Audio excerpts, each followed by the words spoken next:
Right now it is time to bring in Arthur Schwartz, the food maven. Arthur joins us on a Monday morning. We rebroadcast him during the weekend and also after our noon news hour, so I can get that out. Well, we'll just go right to right now to Arthur. Good morning, Arthur. Good morning. Well, I have to say that I am well prepared for the bad weather, and it was a lot of fun going to Whole Foods yesterday morning and stocking up. It's my new candy store, Marshall. I don't know, where's the closest Whole Foods to Sharon?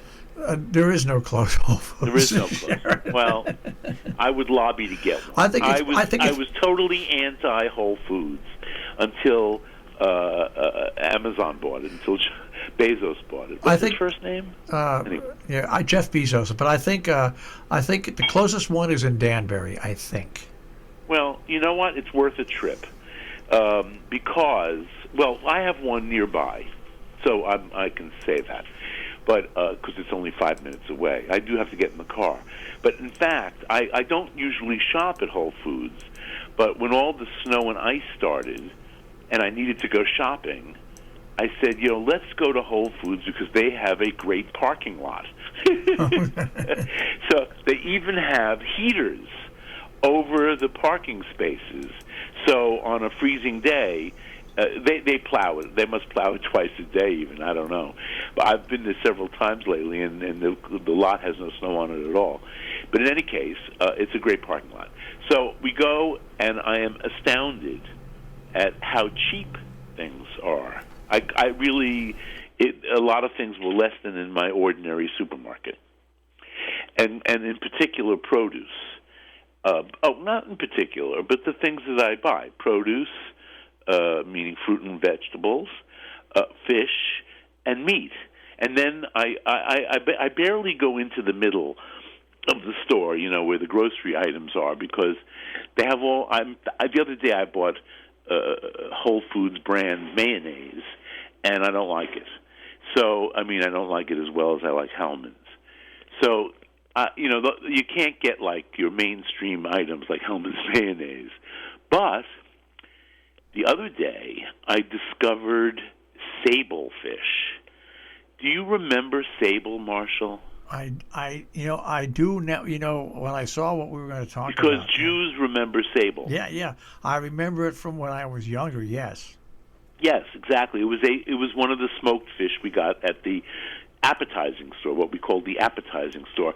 By the way, if you go online and do some reading about this, you're going to find that there are a lot of non-Jews who refer to the store selling these items, fish items, as a deli, but it's not a deli item. Sable fish is not a deli item. It is an appetizing store item. It's a smoked fish. And, it's in the same case next door to the herrings and to the smoked salmon and blah, blah. So pickled lox, which I've been craving lately. I might make some. I used to make it myself. I might make it. Anyway, and by the way, you do use lox and not smoked salmon for that. So I go to Whole Foods, and they have sable fish, and it is super cheap for fish. It was $12. It was $13 a pound, whereas swordfish is $20 a pound, tuna is $25 a pound. Chilean sea bass, which we love, a oily, flaky, silky-fleshed fish, is $30 a pound, and there's this sable fish. Now, I knew that it was also called black cod, but I'm still confused. So they also had sable fish. It was funny. They have sable fish fillets, and they have whole sable fish, and the whole sable fish were only $10 a pound. And by the way, at Whole Foods, they have very well-trained clerks behind the fish counter who will, if you want, you can buy a whole fish and have them fillet it. I'm not sure if I want to use sable fish head and bones to make a broth, but that would be one reason, if you like fillets, but you want to get a whole fish, which you can always be assured is fresh by looking into its eyes. And if they're clear and not all fogged up, it's a pretty fresh fish. Anyway, back to sablefish. So it's also known as black cod. And I think most Americans these days know it as black cod. It actually was black cod officially until 1916, when the Bureau of Fisheries and whatever decided that for marketing purposes they were going to rename it, because it's not at all a cod. It's not at all in the cod family, and to call it black cod was quite confusing. So they decided, a man named Cobb, with a B, two B's actually, wrote about this in Pacific Fishing Magazine, whatever it was called. But by the way, it is a northern Pacific fish. It's in the same water as cod and also salmon. However, anyway, back to 1916, they officially changed the name to sablefish. Of course, sable, the fur, was very popular for very rich people, so it sounded like a deluxe item, sable fish. And in fact, it had been coming up all the time when they were fishing for other things up in the northern Pacific, but nobody was buying it, and it was very cheap. And the idea was they were going to make it available to people with no money, because they could afford to eat this, what was then considered sort of a trash fish.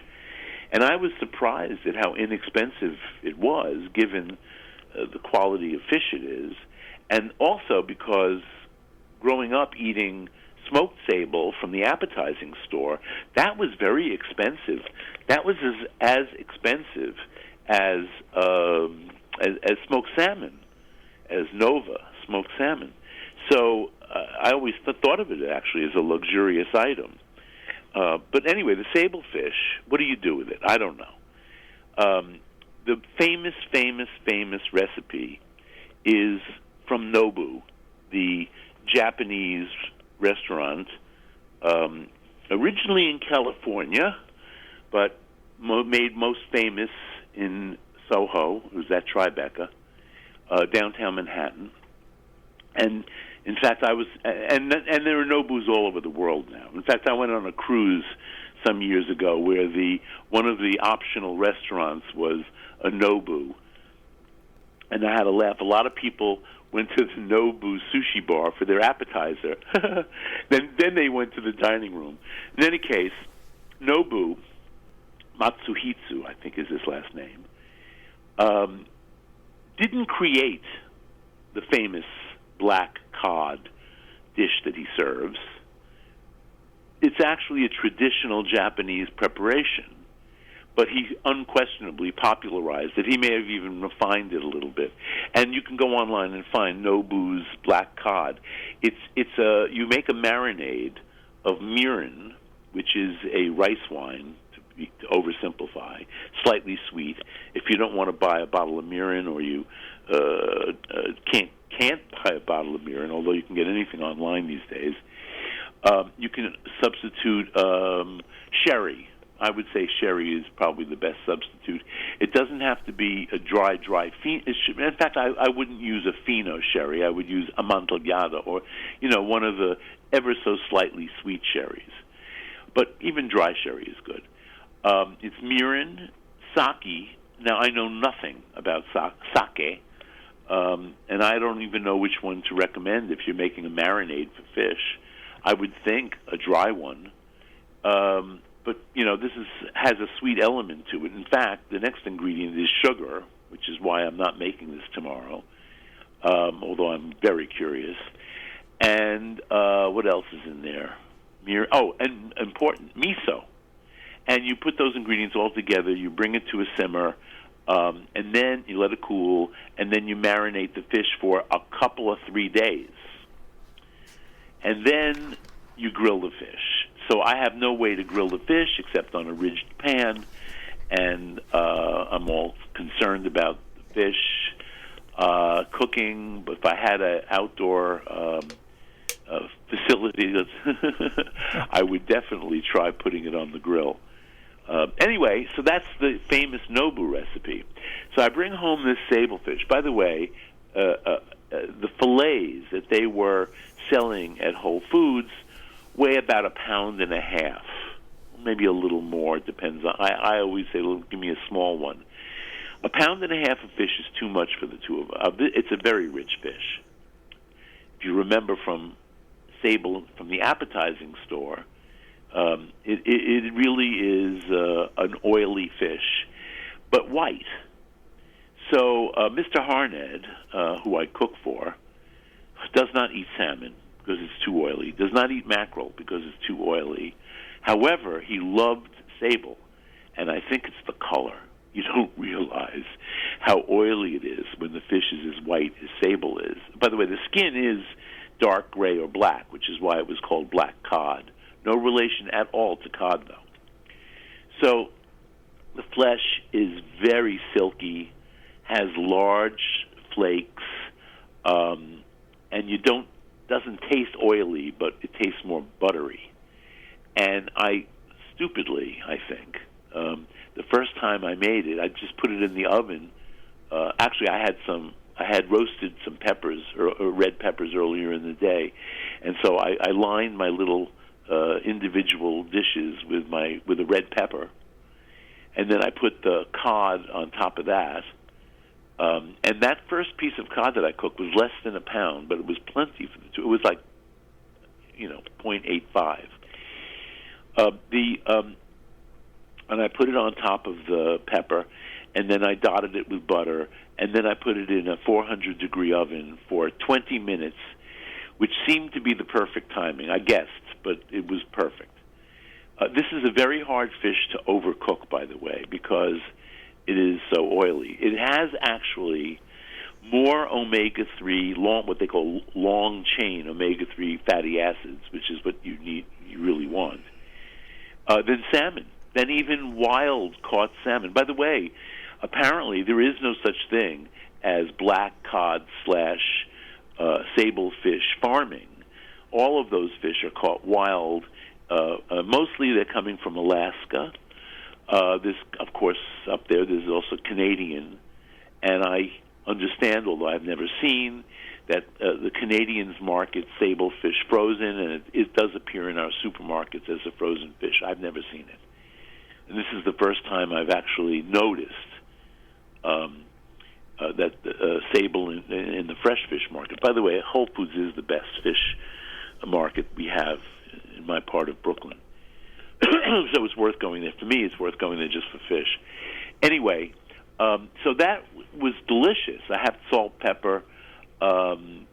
We put a little squeeze of lemon on it when it came out of the oven. It was delicious, but I thought, you don't really need butter on this fish. That was sort of overkill. The butteriness made it an overkill of richness. Maybe that's why we ate so little of it, but not so little of it. So the next time I go to buy it, the fish clerk, I don't know what to call him. He's not a fishmonger. Anyway, nice young man. They're very well trained at Whole Foods. I don't know what I said to him that he said to me, "Oh, this is my favorite fish," and he's the fish guy.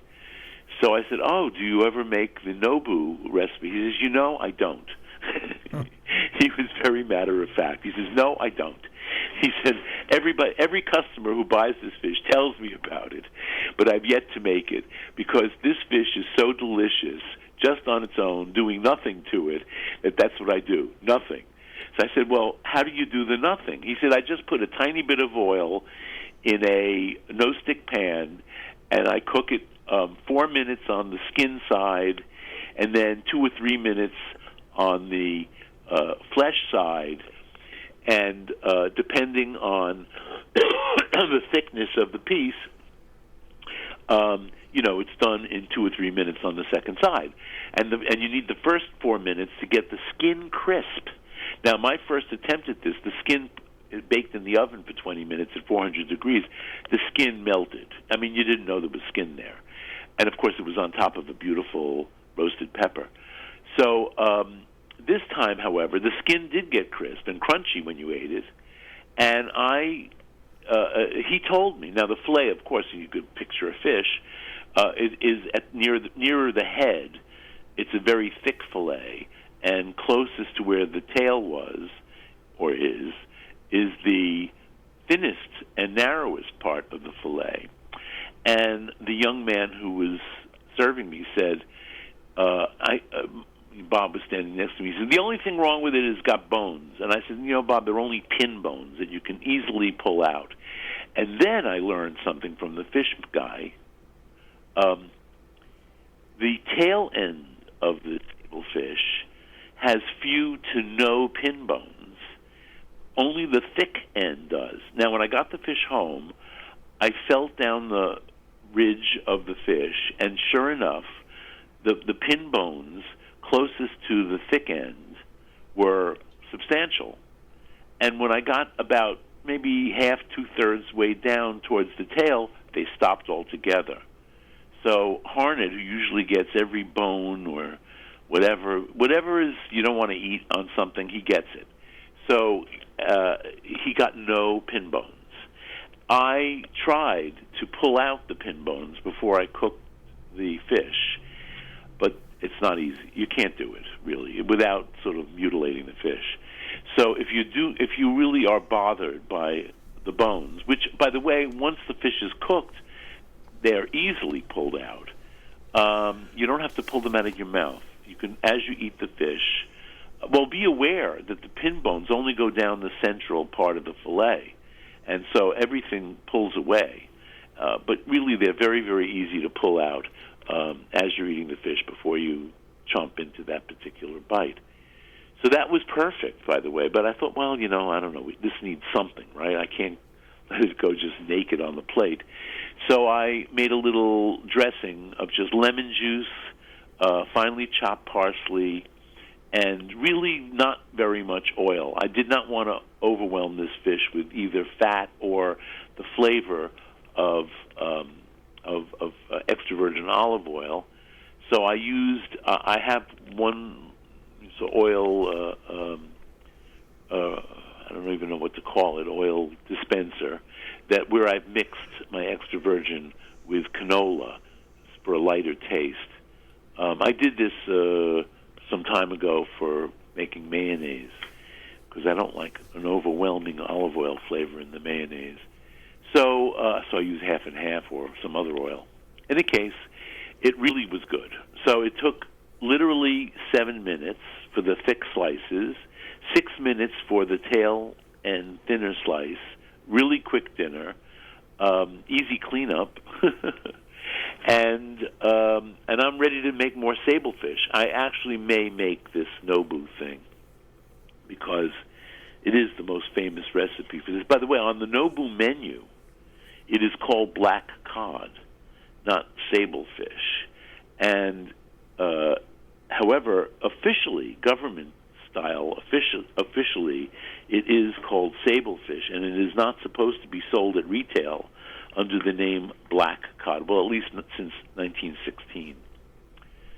So I would keep an eye out for sable fish. I think you might hear more about sable fish because, it's also, for those who, watch these things, it is a sustainable fish. There's more than enough sable fish to go around. Northern Pacific fishermen could use your business. And I don't know what else good to say about sable fish. Anyway, I also this week have done more exploration into the reverse sear, which I talked about last week. And I think I need to do an update report here. The update, because I've been, I'm on this keto diet, which isn't making me totally happy at the moment, but that's another story. But I must say, enjoying my steak, which I can freely have on keto. So I've been buying these really sensational rib steaks, boneless rib steaks at Whole Foods. They're cut 1.5 inches to 1 3/4 inches. They're obviously cut by hand. By the way, the butchers in the meat department at Whole Foods are also extremely well trained. I mean, they're really young. They take these kids out of high school or community college and make them into butchers, and they love it. I mean, you can tell by the joy they have in serving people. So they cut these steaks very thick, and you can tell they're hand-cut because, in fact, I've been measuring my steaks, and they're not entirely even, so you know they're not done on a machine, which I like the idea of. Doesn't make a difference taste-wise. So they're 1.5 inches, 1.75 inches, and the first one, as I reported last week, I put in a 250-degree oven, and it took over 40 minutes for the interior temperature to come up to 120, which is rare.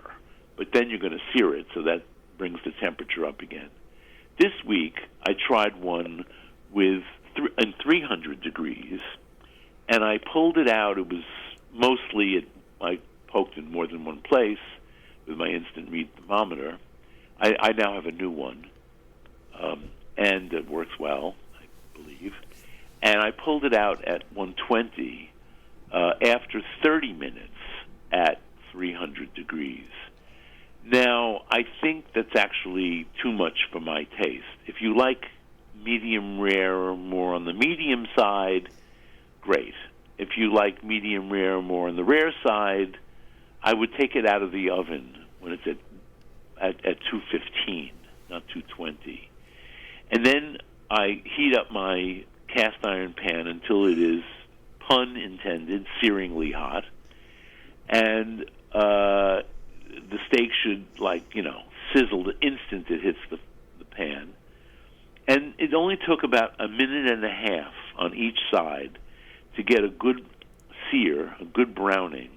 I do feel the steak browns more faster after it's been cooked at the low temperature because, this is just my theory, you've already gotten some fat to the surface of this meat and juices, and they make a great crust as soon as the steak hits the pan on sear. And that's it. However, this was perfect medium rare. I would have liked mine, a tiny bit rarer. So, I don't know. Next time, maybe I'm only going to put it in 25 minutes at 300 degrees. I found and by the way, the end result here is different than a steak that you get at a steakhouse.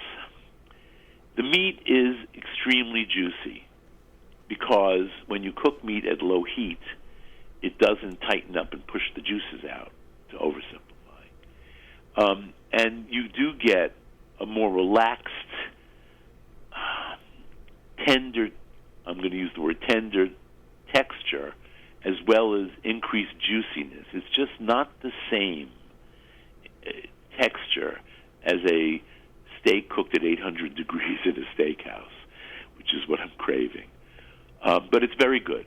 And I must say, the whole reason for my even starting to do this was to decrease the amount of smoke created when I grill a steak in my kitchen that does not have an outside air duct. I have one of those recycling hoods, and I go through all this rigmarole so that it doesn't fill the house with smoke.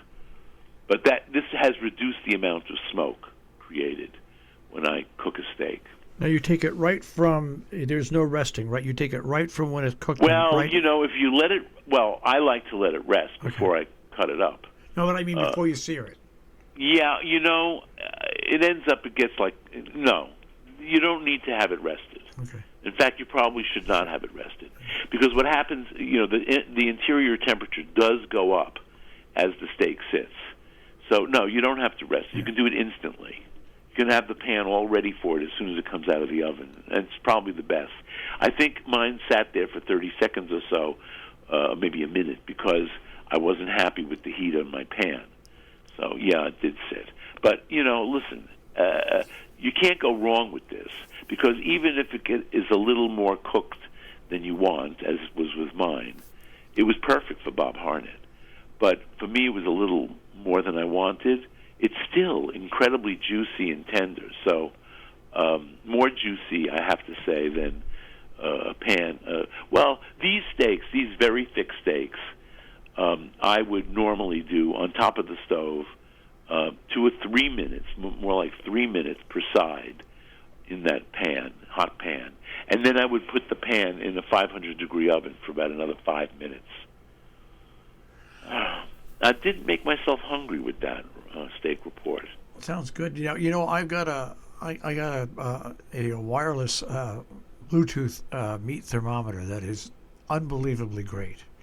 Wireless? Wireless. Meaning it goes in the oven, but it reports outside? It reports to your phone via Bluetooth, and it comes. But you are technologically adept, This whereas is so I simple. am not. You don't In fact, even have I to could be. probably call you with my phone problems. Like right now, the weather doesn't want to show me my weather beyond right now. No, but it really is On my phone. And they give you like three. They give you like three or four. So like if you're cooking a turkey and you want to get the temperature, wow. if you want to get the temperature where the leg joins, which is always it comes out pink when everything else is fine. Well, listen, I am so bad at these things.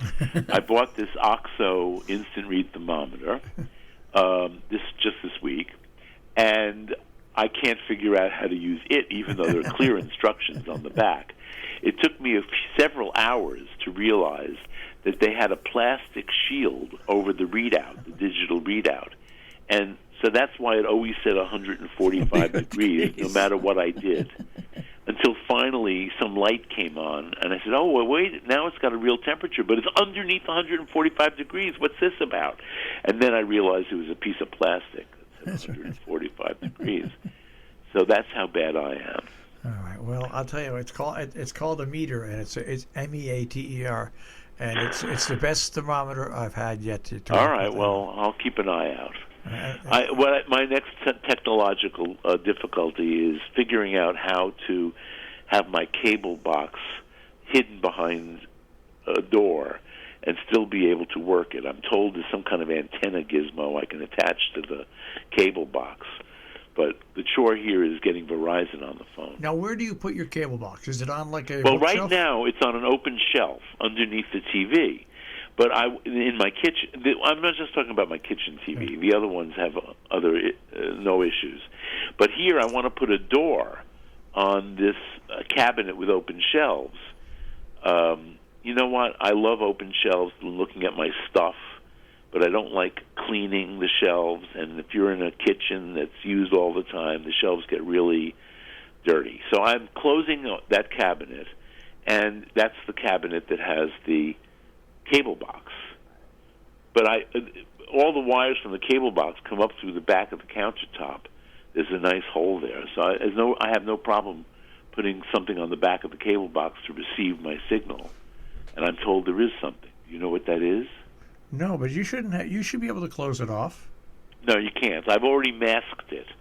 And once, in other words, I put something in front of the cable box to test what happens, and what happens is nothing. Well, your remote control won't work. That's right. That's right. The remote control won't work. But your remote control, there is I'm telling you right now that I don't think that there's anything. I think it's a scam. I don't think that there's anything that you can point your remote at other than that little thing on the cable box. Yeah. But if that's the case, then I shouldn't have ordered a door for this. And I have no other place to put the cable box. But I think you're wrong, Marshall, because I've consulted a couple people on this. Well, let me know how it works out, because they tell me that I may have to change cable boxes. So that's why I need to call Verizon. But apparently there is some way to do this that I don't have to have the cable box exposed. All right. You see, we're not under 30. That's or right. even under 40, for that matter. That's right, or 50. If you're under 40, you know about these things. We're not even under 50. I'm sorry. I'm not even under 70. I'm not under 60. So there we go. And by the way, I was taken to the head of the line when I went to get my vaccine because I'm my age, and it was the first time somebody ever deferred to me because I'm old. So it didn't make me feel elderly, though. Other things are making me feel elderly, but not that. But that was a nice experience, I have to say. Credits to Northwell Health, which is a huge health service, mainly on Long Island.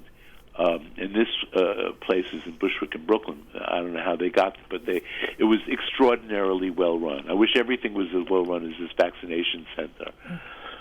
They even, I must say, since I was pushed to the front because I'm old, that when you walk in, they say, can you do stairs or not? And I said, why are you asking? Do we have to walk stairs? Is there an elevator? He said, no, but we have one section down here for those who don't want to walk stairs, and one section upstairs for people who don't care about stairs.